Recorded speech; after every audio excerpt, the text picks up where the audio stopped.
Welcome to Bear Archery's Hunting 101 podcast, where hunters new and old come to learn and find inspiration from stories of hunts gone by. Everyone is welcome to enjoy the outdoor way of life, and there is no better time to start than right now. So let's head into the great outdoors with your host, Dylan Ray.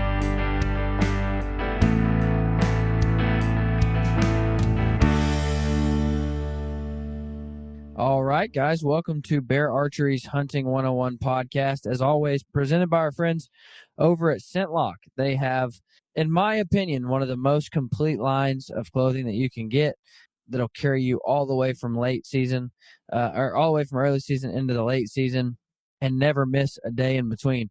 And with carbon technology to kill all the odor, they'll give you more successful days in the field as well. So guys, go check out our friends over at ScentLock.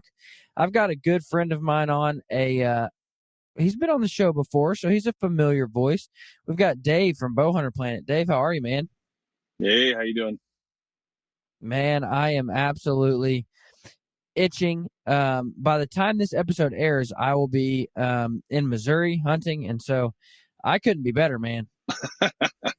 That's always the best, like getting ready for any hunt is always the best, especially when you gear up and start practicing. That's like it's just so much to it. I love it. Just getting that preparation order and planning. It's just such a fun way to do it. Oh, it is, man. I saw a post today that I found comical, but at the same time, I'm like, man, this needs to be discussed more in depth.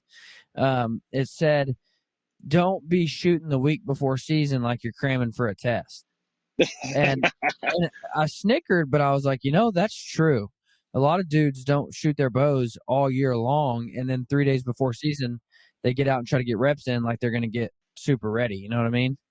Yeah, it's not a good idea to push it like that. It can only be bad things happen from that. You got to get ahead of that.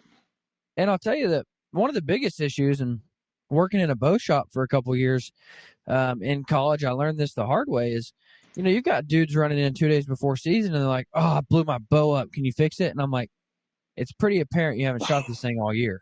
Like, that's the problem, is if there's something wrong with your bow and you wait till two days before season to figure it out, and now it's too late, and these guys are like, I need new strings put on my bow in the next 7 hours so I can go hunt. I'm like, dude, sorry, you ain't hunting, Yeah. And, but they expect just go out and, pull your bow out of the closet and everything's going to be okay. Well, strings have dried out and you don't wax them before you go out and shoot. And then you've got guys saying, well, I know I didn't dry fire it, so why did it blow up? And I'm like, well, dude, I mean, your strings dry out and you didn't go wax them and you haven't shot it in a year. And, last time you hung it up, it had rained on your strings and on your bow, and then you put it in the closet for 9 months. What did you expect to happen, Yeah. So that's one of the things, but no, I found it comical, but at the same time, I'm like, man, there's a whole lot of truth to that. For sure. Yeah, people like to do that last minute stuff. I like to get ahead of it, and I like to start shooting months ahead of time. But I go slow. Like, I'll shoot, a couple, maybe 20 arrows every other day or something, just to try to get prepared for a hunt. But other than that, I try to keep it very simple. Man, I don't ever want to be one of those guys that people are like, well, must be nice, but try to shoot my bow every day, every single day of the year. Sometimes that's 1 arrow a day. Sometimes it's 100. I mean, just depending on how much time I have, how pretty the weather is, how good I'm feeling for the day. But I try to shoot my bow every single day. And it's kind of a personal preference. But if you stay ready, then you don't have to get ready. So that's kind of it's kind of my motto and the way I live. And just going out to feed my dog in the morning, I'll just take my bow out and shoot an arrow as I walk out to feed him. And just keep that muscle memory in tune and keep make sure everything on my bow is good. And just a few weeks back, I went out and again, I'd shot every day up until then, but I went out and shot and noticed that there was something wrong with my bow. Nothing detrimental. It took me 5 minutes to fix, but I was like, praise God, I didn't figure that out in a tree stand, shooting at a deer. Thanks. I'm glad I didn't figure it out then. So, I try to shoot every day, whether it's 1 arrow or 100, but that's just personal preference, I guess. Yeah. No, I think I probably put in around 20, 25 every other day, but that's just me. To me, it's fun just to let some steam off as well. So just a Oh, good time to get out absolutely, there and man. fire them off, Absolutely. And without getting too spiritual, I like to start my morning, with stuff I enjoy. So I wake up and I read my Bible and I go outside and I drink my coffee and I shoot my bow. And, that puts me in the right mindset for the day. Yeah. I've began my day by doing something I enjoy. And so that's kind of my morning ritual. But, what do you got coming up this year? Not necessarily Bow Hunter Planet, but what's your hunting seasons look like this year? Oh, we got we have well, I just had bear season. I didn't it didn't work out, but I just went bear hunting in the Upper Peninsula of Michigan, which was gorgeous and just one of the most beautiful places that you ever see in your lifetime. It's just an incredible landscape. And so that just went down. Unfortunately, it didn't go down in my favor, but that's okay. I actually ended up hunting that with a gun, actually, and that's not normal for me. But what I was told is the bears in Michigan are very, at least up in that area, are very skittish, and it would be pretty much not impossible, but not you would not have a good chance with a bow there. So I decided to just go with the gun and try that route. But to be honest, it didn't even matter. We couldn't even get a bear in, let alone take a shot. So Yeah. the skittish part was completely honest and crazy, but it's okay. I've killed a bear with a bow before in Canada, so it wasn't a huge deal to me. In fact, I really just enjoyed some of the ORVing, off roading, and just shooting some pistols up there. It was just a really good time. Walking the great outdoors up there is just a beautiful thing, and in the freedom of the ride, right? You get to cross the Mighty Mac. It's a suspension bridge that connects the lower and upper peninsula of Michigan. It's just a 5 mile, just short of 5 mile span. It's just a really cool adventure, I guess, just the drive alone. So very, very cool, very good time. I have I've wanted to hunt Michigan for a while. I drove across Michigan a couple years back, and I remember driving across the state, and I told my wife, I'm like, I want to hunt here one day. Michigan's a great place to hunt. It's just unfortunately you're not going to get big bucks here, most likely, but it does have a lot of great natural resources. There's a lot of turkeys. The state did a great job on conserving turkeys. They don't do a good job on conserving bucks, unfortunately. Each hunter can kill 2 bucks per year, which has caused the drought in big bucks realistically. Not to get political, but that's kind of what has happened with the Michigan deer. Now, if Michigan had a 1 buck limit and a 4 or better on one side or something along those lines, we would have massive bucks here and it'd be a premier place to come. But unfortunately, we can't get that part fixed up just yet.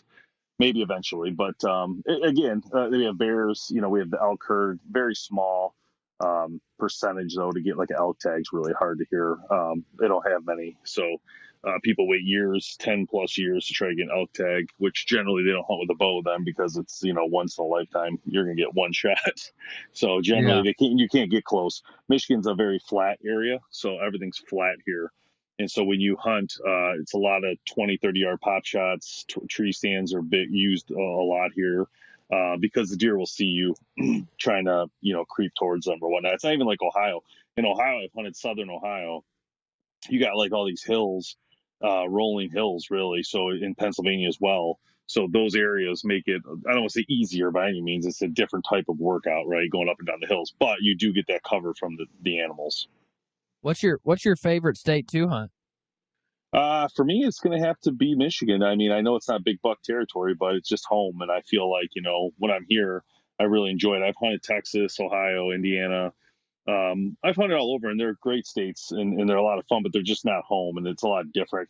Don't get me wrong, the deer are a lot bigger in those states than they are here for me, but there's something about being in your hunt camp with your buddies that it's really hard to break that. And when you go hunt, like I go hunt media hunts or stuff, it's like everybody's great. I mean, everybody in this industry is really nice and all that, but it's not the same, right? It's not the same as like hunting with your specific buddies.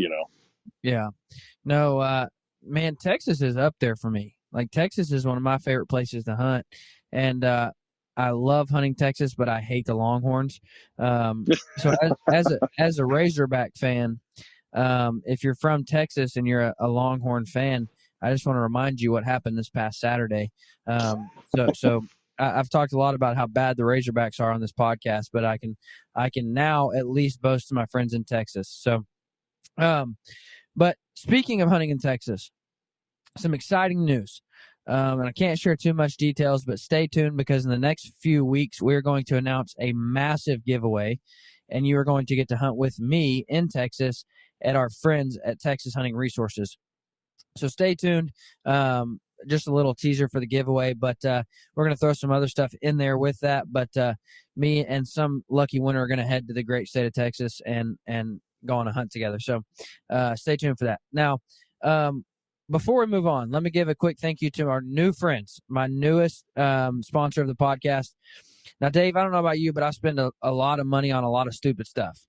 And now for $10 only, they're giving a deal for my listeners, $10 only. SeasonReport.com. It's a website that I stumbled upon, and it's changed my mind forever. And here's what it is. Basically, you log in, and you can, put your county in and what you're hunting and when you're hunting it, and it'll lay everything out that you need as far as point restrictions, as far as season dates. You can look at a calendar view and see when bow season opens, when gun season opens, when those two overlap, when turkey season opens, duck season opens. You can see everything for that county laid out on a calendar. You can look at all of the regulations, all of the orange rules right there in one place for every county across the country. And for $10 only, that's a huge time saver for me because some of these state websites, man, are absolutely junk to get around. So now we have one uniform platform that you can go and look at for every county that you're going to hunt in, all the regulations, all the point restrictions, all the season dates, bag limits, all the good stuff in one place, one easy-to-use platform. So, guys, go check out seasonreport.com and use code hunting101, all caps, and you'll get that for $10 a year. It's $10 and you can plan out your entire year, and you never have to second guess yourself on regulations. Go check them out. Dave, what's coming up from Bowhunter Planet? That sounds awesome. And also, where's my Texas invite? I want my invite to go with you. Roll out, man. Let's go. Yeah, so that sounds cool though. I was gonna say real quick before we move on, just one of the things that's really cool you can do for any state you're hunting is watch the show on Smithsonian called Ariel America, and it goes to each state and it talks about like all the history of each state in the United States, and so it's kind of cool before you go because if you want to do some other things while you're hunting, like go check out some historical place, you can learn so much about it from that show. So check that out when you guys get a minute. What was that called again? Ariel America on Smithsonian. Where do you watch that? On the Smithsonian channel. So it depends if how you get your, like I have YouTube TV. I get Smithsonian with that. If you have, I don't know what kind of cable you got, but usually Smithsonian's on any of them. But it's an incredible show, and they go through and show you like you're talking about football. They go through and talk about how the Big House in Michigan's the largest college stadium in the world, or at least in the United States.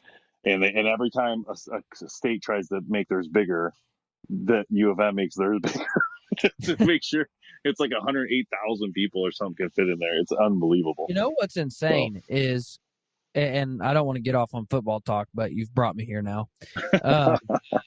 You know what's insane is there's like, I don't want to misquote, but there's a big number, 5, 6, 10 college stadiums bigger than the biggest NFL stadium. That's insane to me. It's insane to me that, and that's just the biggest NFL stadium. Like people are like, oh, I went to watch the Chiefs play. That place is amazing. And I'm like, dude, the Razorback Stadium holds more than that. Like, it's just crazy to me how these stadiums are built and the massive turnout. And, Arkansas versus Texas sold out 76,000 seats, and they were selling tickets that normally sell for $50, like 500. And I'm like, good Lord, man. Like college football and hunting season, there's no better time than right now because we're getting ready for hunting season and we get to watch football. Now, I will say this. Don't watch football in the tree stand. I've scared off a lot of deer, like when my team gets scored on and I'm like, gosh, dang it, and then deer run off. That's hilarious. That's my best advice for you is don't watch football when you're in the tree stand, especially if you get mad a lot. And if you cheer for a team like Arkansas, you get mad a lot. If you think about it, though, the change in the way we hunt now with mobile technology is a lot different than it used to be. Whereas you could literally get into a whole game with your earbuds in and your phone if you have internet and wherever not internet, even just your phone works. you can watch a whole football game sitting in your tree stand, and like, Yeah. yeah, you might miss the deer. You might like be looking down, it walks by, but it does make the time go by a lot faster. It's like a Oh, whole it's different insane. level of hunting than what it used to be for our grandparents and stuff, where they just had to sit there. And there's times I go out there, I just put my phone in the bag, don't even look at it because it's so nice just to get some air. But there's other times I go and I actually get a lot of work done when I'm sitting there. Yeah. So it's kind of nice. It No, gives you that option now. man, I've taken, maybe I should, if my boss listens to this, I might get in trouble. I've taken conference calls, like our Pope and Young conference calls. I'll take them in the tree stand, and Yeah. and I'll just text and say, hey, I'm not going to talk. I'm hunting, but I'll listen. And it's just crazy, man, the way how far. And going back to season report, used to you have Yeah. to. That's cool. I remember a perfect example. I was hunting out of state, and a bobcat comes by, and so I was like trying to get on the state's website and figure out if I could harvest it or not. And like I'm trying to get through, and it's all clunky. It's all like, I couldn't Terrible. get through Yeah. it. And like the moment I saw a season report, I'm like, good Lord, had I had that, I could have just popped it open and seen it immediately. And Yeah. it's just crazy how far technology's come, and how, we don't even realize how much it's changed the way we hunt. I mean, until you really take a step back. And I respect my dad immensely as a hunter. But me and my dad were talking not too long ago, and he hopped in my truck, and I had a Wise Eye trail camera sitting there, and that's a cellular trail camera. And he's like, dude, what's those things on top of that? And I'm like, that's antennas that, text you the pictures or whatever. And he's like, good Lord, you're such a girl. And he's like, he's like, dude, I stopped using trail cameras. He's like, I got tired of the anxiety that builds around trail cameras, and the anxiety that builds around to hunt. And I just want to go out and sit in a tree stand, and when something walks by, I get excited and shoot it, And Yeah. that just that statement made me pull back and think like, man, technology has changed so much about the way we hunt, and sometimes we don't even think about it. Yeah. Yeah. It's definitely. I think a lot of people, like, for instance, that just happened to me actually. It was a youth weekend, so I started my week last week. I took the week off. Started my week last week going on that bear hunt, and then on Friday I decided to come back, take my son youth hunting because it was that weekend, this past weekend, and I wanted to make sure I got back in time. So I left the Upper Peninsula Friday morning, around 12:30 in the afternoon. I didn't get home till like 9. It just takes forever. But anyway, so we were hunting, and in the 4:30 a.m., our phone went off that there was a buck at the spot, and we're like, oh yeah, here we go. We're getting, so we snuck in at 6, no problem, and never saw that deer. We just assumed that he would hang out in the area next to us, the woods, and come back out, at dawn, or at daybreak, but it never happened. So it was just kind of like we were all anticipating to see this deer, but never saw nothing.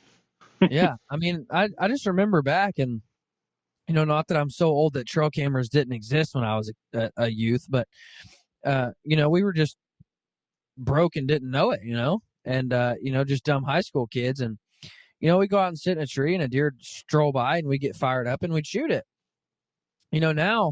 Now you've got a trail camera out, and you've got a list of deer you're going to shoot and a list of deer you're not going to shoot. And you're like, well, it's a shooter next year, it's a shooter in 2 years. And Yeah. and then a deer walks out, and you already know whether you're going to shoot it or not. And it's just like, man, like it kind of ruins the joy of it. And again, I'm a trail camera guy. I run them all the time. But thinking back, I'm like, man, one year I'm going to have at least one property where I don't have a single camera up. I don't know what's out there. I don't know where it's coming from or when it's coming. I'm just going to go sit and hunt. And if a deer walks out that fires me up, I'll shoot it. Yeah. That's kind of like it is here, though. In Michigan, we don't have the luxury of having like a buck list. It doesn't work. At least the majority of people here. I'm not saying everybody, but like, we don't have that. Like, we don't see like a 140, a 150, and a 160 and say, oh, we're going to pass on the 140. It just doesn't happen here. So here we'll see a 100, a 90, an 80, and 110. A 120 is like a huge shooter. Like, oh, you see a 120, you're shooting it. So very rarely do we see bucks. We have 300 acres we lease, and very rarely do we have a monster buck on our land, but we have had it. So we had a 150-inch deer a couple years in a row he was there one year. We missed him 3 times, believe it or not. 2 different. I missed him twice, and Jamie missed him once. I didn't want to get into that story. So anyway, that all I happened. think we need to loop back to that story. No, that's what a crossbow does to you, and you're so used to a compound. Bad idea. So you would think people always talk so much junk about how crossbows. Oh, it's so easy. You just pull the trigger. I missed the biggest buck of my life twice with a crossbow. To keep that in mind to people, when I could have had my compound and probably smoked it. Yeah. And so anyway, he would, this buck, and it was the biggest buck there. I mean, everybody wanted to shoot this buck, and it kept it was like running out in the middle of the field, 400 yards from any edge. There's no trees on the field, and he'd be mating does out there. It was crazy. And we snuck up on him. We actually belly crawled 400 yards to get to this buck, and we did it. We got within 60 yards, 70 yards. And with the crossbows, we pulled the crossbow. This is actually pretty cool. So we cocked the crossbow, but we didn't, and we tied it to our ankles, and we dragged it with us as we crawled, so we could crawl with our hands in front of us, and it worked. It was unbelievable. And was it a Bear X crossbow? It was not. That's why I wish it was. It's why it is. That's why I don't want to get into it. So you pull it around to the front, and there's it was just terrible. And we both missed, which is worse, right? 2 guys, 2 bows, 2 shots, and we still missed. It was just bad. And I don't want to blame broadheads or anything, but I never seen an arrow fly so untrue in my life. Like, I fired and it just went hard left. I never seen anything like it. Like, not even like straight line, just started cutting left. At 68 yards, it went, whew, just imagine it just going like 4 or 5 feet to the left. You're like, what? And then after that, we were just like, we just want to throw up, like, let's get out of here. This is so stupid. If you had a gun, it would have been lights out, but it wasn't gun season, unfortunately, so it couldn't. But no, it's funny that you say that about the size of deer, because on my basement wall, I'm not huge on taxidermy. I love taxidermy. Don't get me wrong. I'm not big on spending money on taxidermy. So I've just got a lot of European mounts. It has to be a true giant for me to shoulder mount it. And I've got on one of my walls, I've got 3 European mounts, and 2 of them are pretty good sized Kansas deer, and then one of them is this dinky little 110. And everybody walks in and they're like, dude, I don't get why that one's on your wall. Like, I don't even get why you shot that one. And I'm like, well, let me explain to you first and foremost. I grew up in Arkansas, and that was not only the first year I shot with a bow, but that's a giant for Arkansas. That's a giant. And they're like, what? And I'm like, yeah, dude, that's like a real good deer for Arkansas. And it's just funny how people don't understand, like, these guys who grow up in the Midwest and these guys who grow up hunting giants, and they grow up, seeing 250-pound deer and I'm like, dude, that deer weighed 100 pounds and it was massive. And they're like, no way, dude. Yeah. But it's just funny how like size is so relative. Like, if I go to Arkansas and I shoot a 110, 120, I'm jacked, like, that's like. And so I always tell people, and I need to get this like on a t-shirt or something, but I always tell people, just know your trophy, like, know the area you're hunting, and know the trophies for that area. Because when I first moved to Kansas, man, I got ready to pull the trigger on a 120, and the guy I was hunting with was like, no, you can't shoot that. And I'm like, what do you mean I can't shoot that, dude? It's a giant. He's like, no, dude, that's a stinking 2-year-old deer. You're not shooting it. And I didn't know the trophies in the area. And so I always just tell people, just know your trophy, man. Like, for instance, this year I'm hunting with a recurve. I promise you, a fork and horn's a trophy. Like, if a fork and horn steps out, if a fork and horn is in range, it's getting shot, because that's a trophy for me. Yeah. So just know your trophy, man. That's what I always tell people. A 120 in Michigan is just as good as me shooting a 160 in Kansas. I always say, my whole thing too is like, I tell people, especially, fill your freezer. That's number one. So you decide if you want to shoot a doe. We don't shoot the little bucks here because we know it's not like going to be any big deal. No one's going to be like, oh, look at that monster. So we're like, just shoot the does. So our focus has always been like, well, if it's not like a 110 or up, basically we're going to shoot it. And the 110 again here is like a big deal. I mean, generally when you see a buck here, it's like a fork horn, a button buck, which we pass on because we feel it's just too easy with what we have. It's like, you know what, why shoot that? Let it go. Maybe it will grow.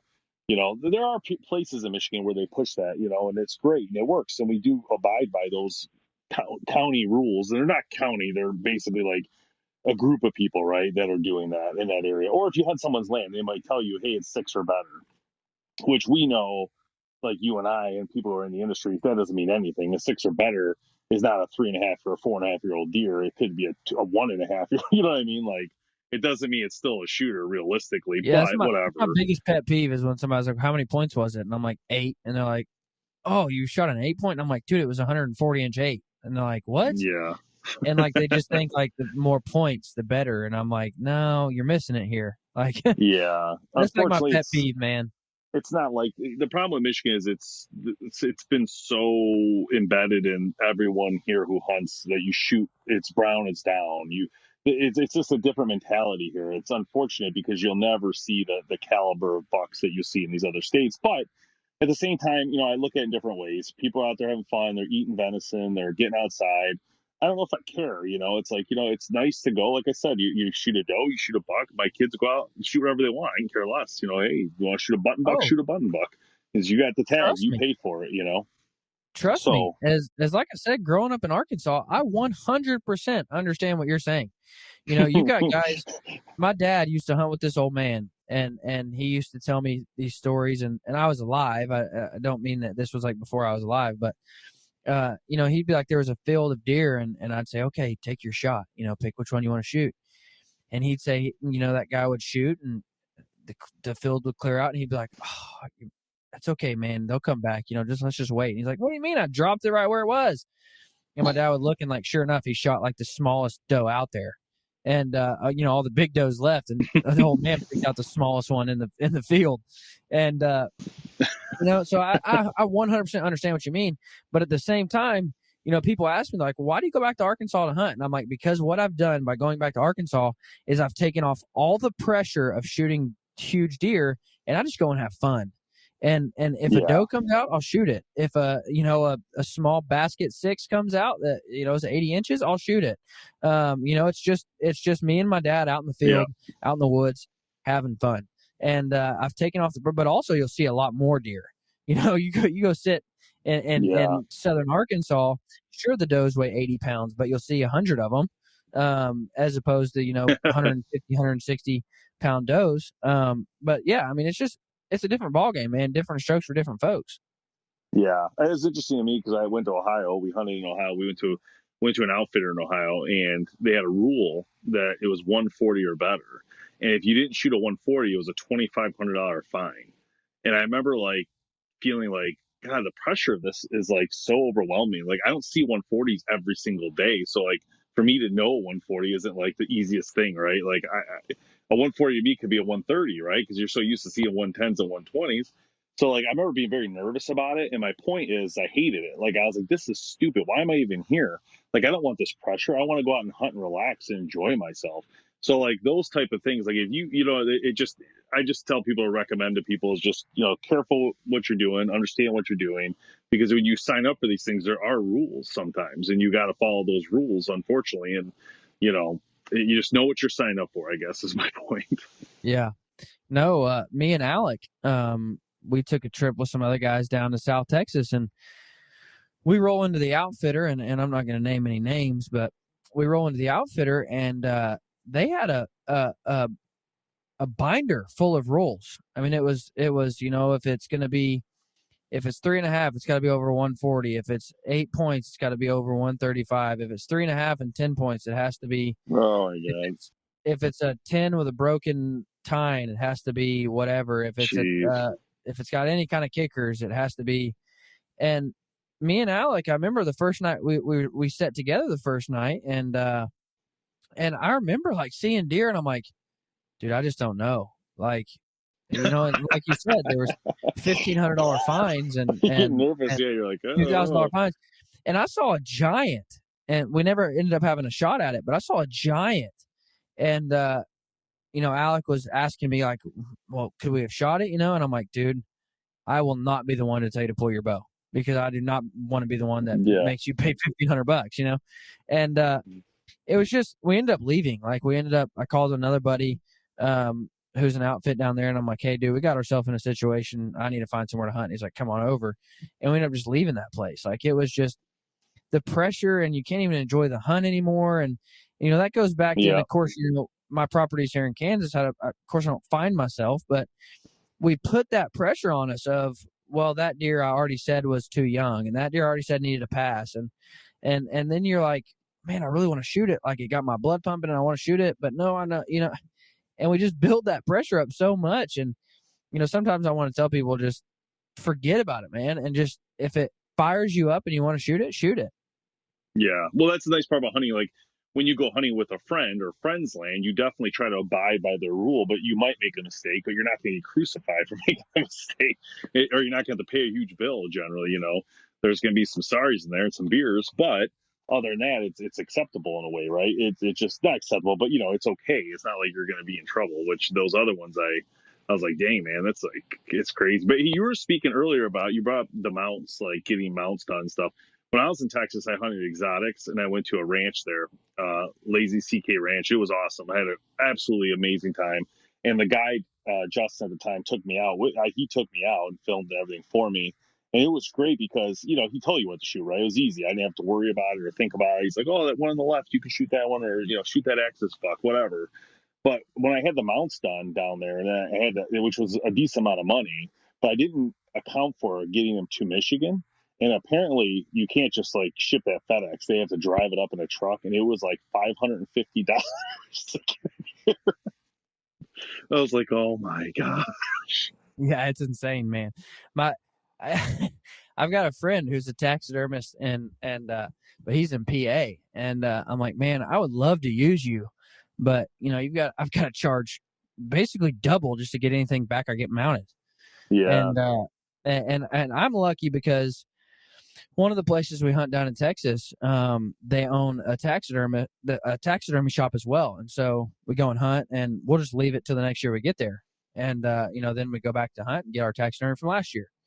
So it's really a good deal. But man, that's why Texas is so incredible, because it's so game rich, but it also gives you such a variety. And I'm not even talking about, obviously you can go inside a high fence and shoot whatever you want, but I mean, you've got free ranging aoudad, you've got free ranging axis, you've got free ranging elk and black buck and deer. I mean, it's incredible what all you can go to Texas and hunt that is in fact free ranging. I mean, I remember this, earlier this year driving down to Texas, and we passed a field and they were quite a ways off, and we're like, what are those out there?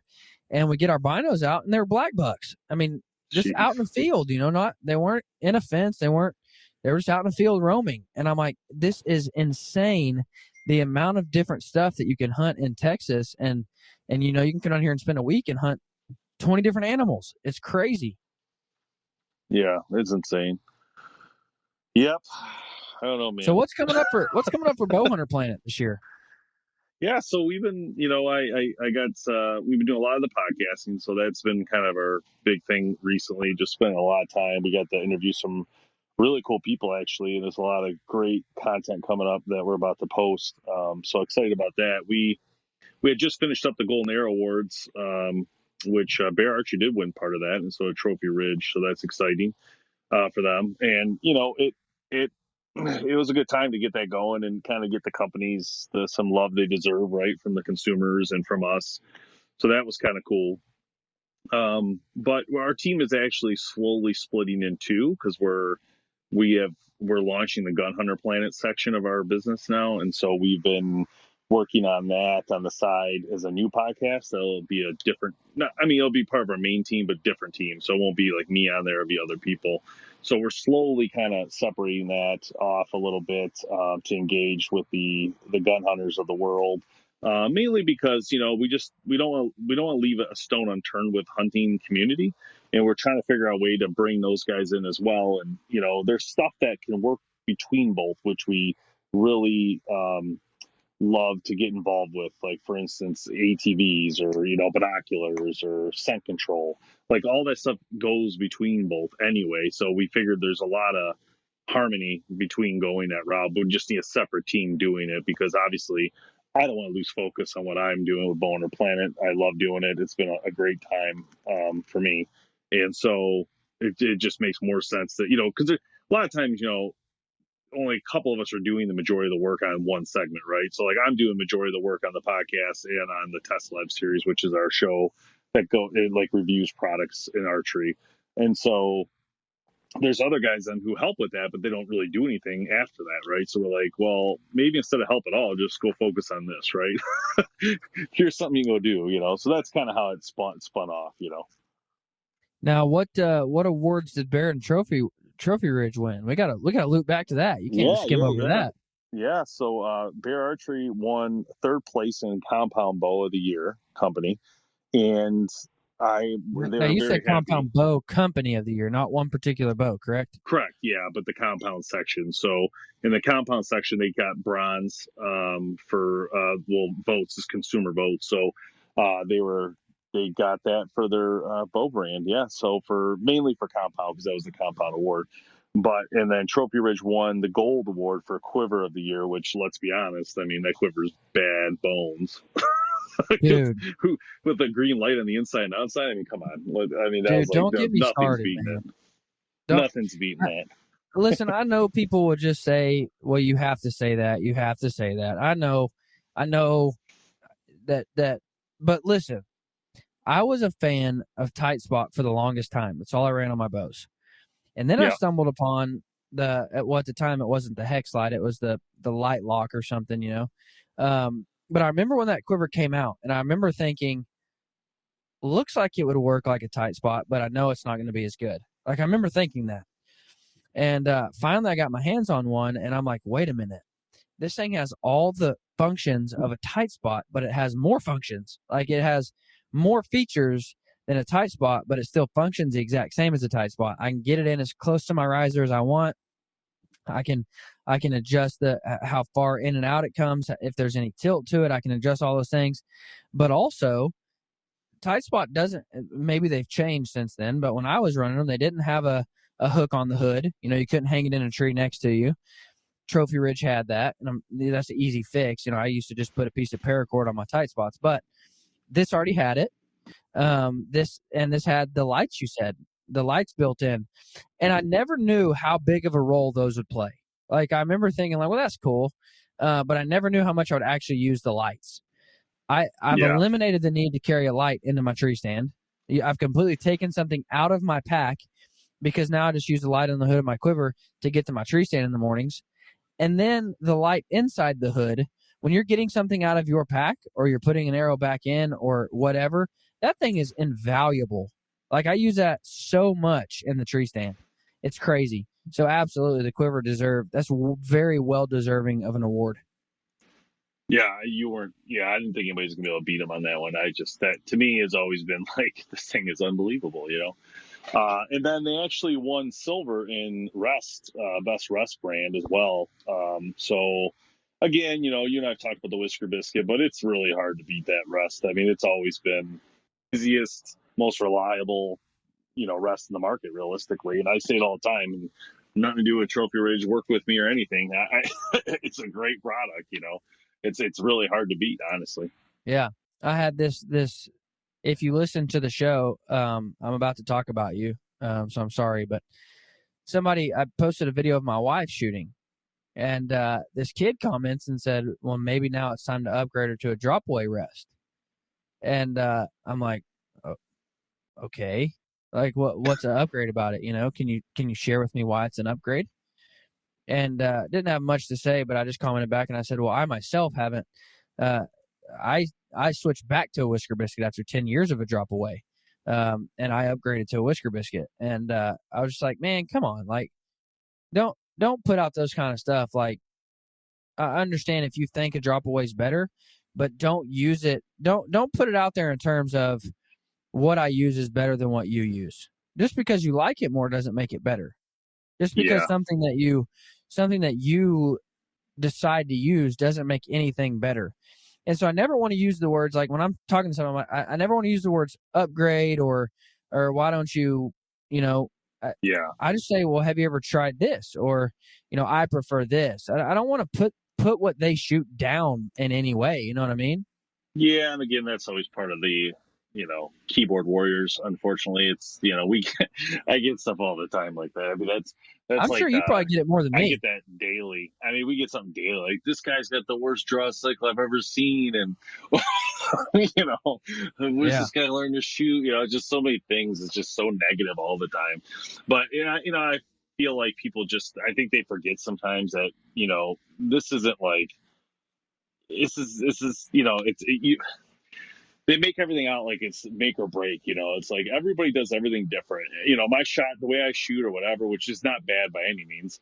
I've killed tons of deer with my bow. It's not, you know what I mean? Like, everybody's different, so it's like, number Yeah. one, there should be no comments about someone, the way they shoot their bow or, the products they use. It's really kind of dumb. I mean, literally dumb. I mean, because when you think about a bow, right? Everybody's like, oh, this bow's better than this bow, blah, blah, blah. Like, Bear getting bronze, why not gold, right? The thing is every one of those bows are going to kill deer. Every single one of them will kill any 100%. animal that you shoot at it. So what really makes it better or worse, right? I mean, that's the thing. People, for some reason, a lot, we've done well, but I think we could have done better. This sounds really bad, but we could do really better if we were extremely critical. And what happens when you're extremely critical, right? You're basically saying things that I don't want to say aren't true, but basically you're just bashing on companies for fun. You could be critical about anything in life. I could say my tires are garbage on my car, or my tennis racket, the string is the worst thing ever made. Why would they put this on here? I could say that about anything, but at the end of the day, all those bows will kill deer and do it very effectively and efficiently. So that's the point, right? Yeah, sure, you can be a person in the industry that's just going to bash companies for the hard work they're trying to do just because you don't like one little thing they did. So I No. just, and I do feel like I could have grown a lot more if we did do it that way. But then I thought, I'm not going to be like that. It's not me. I'm not going to project some fake, algorithm just to make people want to watch the show because there's all this controversy. You know what I mean? Like, it's just silly. Well, and two things to your point. Most of the things that people do bash is all opinion. Like, Correct. It's where always did you opinion. come up with? What kind of formula did you come up with to decide that bow is more accurate? Your shooting, you shoot a bow Yep. better, so it's more accurate. Or, man, this bow's so much quieter. Really? I didn't see you measure noise. You know what I mean? You never gave any kind of data. You're just saying what you thought to be quieter. Or people like bash a grip on a bow. I'm like, really? Well, some people might love that grip. So who are you to say this is the worst bow ever created because of a grip on a bow?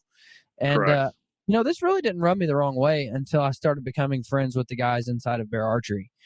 And you meet and you become buddies with some of these engineers, and you hear the way they talk about these new bows and the work that went into it and the hours that went into it and the microscopic changes on a bow to try to get it perfect. And then you got to rerun it again and run all these tests again and then make a millimeter change again. And I mean, it's just, you hear that. And then you see the bow launch and you got all these guys saying, this is junk. Why would you create this? And I'm like, man, like, somebody worked hard to do that. Like, somebody worked really hard. A whole team of people worked really hard to do that. And I'm like, far be it from. But the bashing's not even, it's not even like, it's all brand perception. It's not even about the bow at that point. It doesn't even 100%. matter anymore. It's I don't shoot that bow, so I'm going to bash you because I want to justify my purchase. So that's all it is. It's always like that. People are, for some reason, I don't know why, but they want to crave some sort of fight. And I don't know why it is. They constantly are doing that, especially with all the bow brands. It's like, dude, none of these bows are better than the other. Honestly, they're all amazing bows. They're all engineered with the greatest technology. All these people, I've been to multiple bow shops, not even bow shops. I said that wrong. I've been to multiple bow companies and seen their processes, and it's amazing. Like, every one of them does something amazing. They work super hard. They design things. Sure, some things are going to be cooler than others later in life. Some things are maybe some things were put on there as to try to catch attention, right? I get it. You have to make money. You have to sell bows. You have to come up with something different than the next guy. You can't just do the same thing every single time. It's not going to work, Well, and I got in trouble one time. This last year, I got in trouble. Dude commented and bashing a bow launch from Bear, and I look at his profile, and he seemed to have been an electrician. And so I commented back and I said, man, wouldn't it really suck if somebody come and watch you do your job? And they were like, oh, can't believe you would splice it that way. I can't believe you'd run it that way. I can't believe you'd tie that in there. Yeah. I can't believe you do that there. This looks like junk. This house is going to burn down. You're going to kill people with this. I'm like, man, wouldn't that suck? And the dude kind of just went speechless. I mean, he still commented back, but I was like, do you get it now? Like, this is somebody's job. Like, they're putting hard work into this, and they're spending a year on, sometimes more than a year. You know, I mean, this 2022 launch, they could have been working on in 2019. I mean, they're spending years of their life to develop these products just so you, somebody who knows nothing about developing a bow, can comment and say, this is junk. Yeah. No, I for sure agree. You know, it's interesting Now, this year what's happened. I was going to say to you, so I've gotten a lot of comments, and this is something. So when I started, we started doing reviews. We would just get, we would call the bow company and say, hey, can you send us a bow to review? And they would say yes or no, and then we go from there. And right, and over time, almost all of them, I would say 95% of them do it today now. But most of the time, the companies were always sending their top premier bows. And so this past year, I said to Alec, hey, I really want to cover your middle ground bows and lower cost options. And that is like struck like home. Like, I have seen so many comments.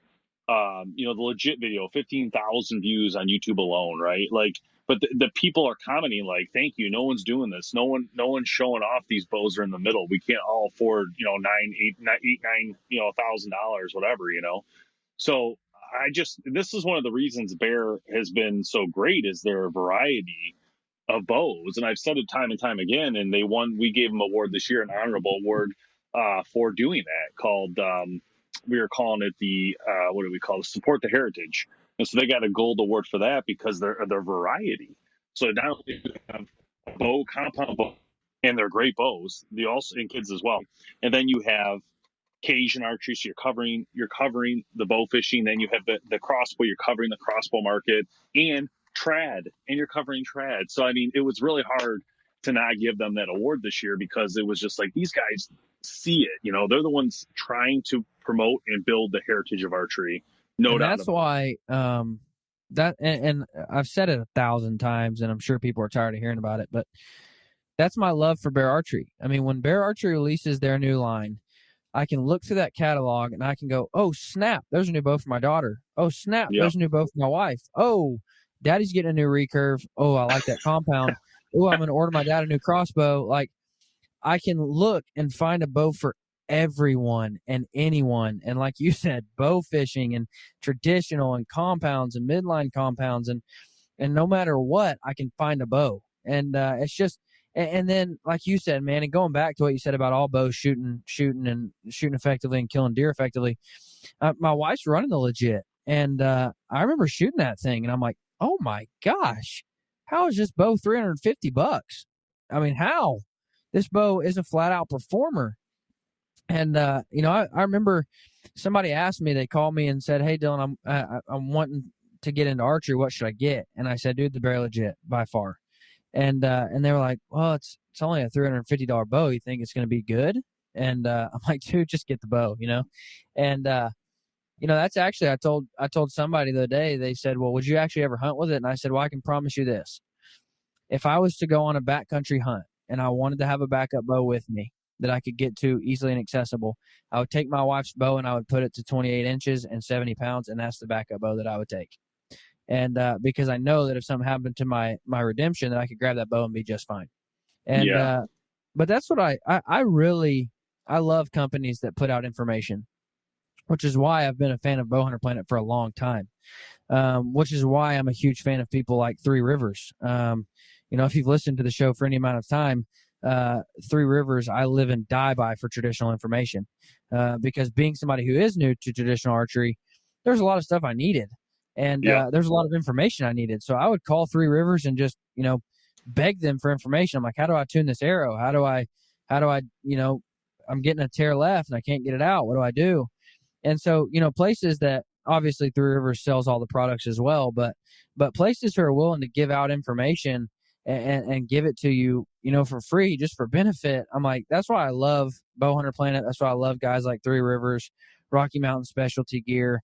I could keep going on and on. John Dudley, these guys who throw out information and make me a better archer and make me better understand equipment.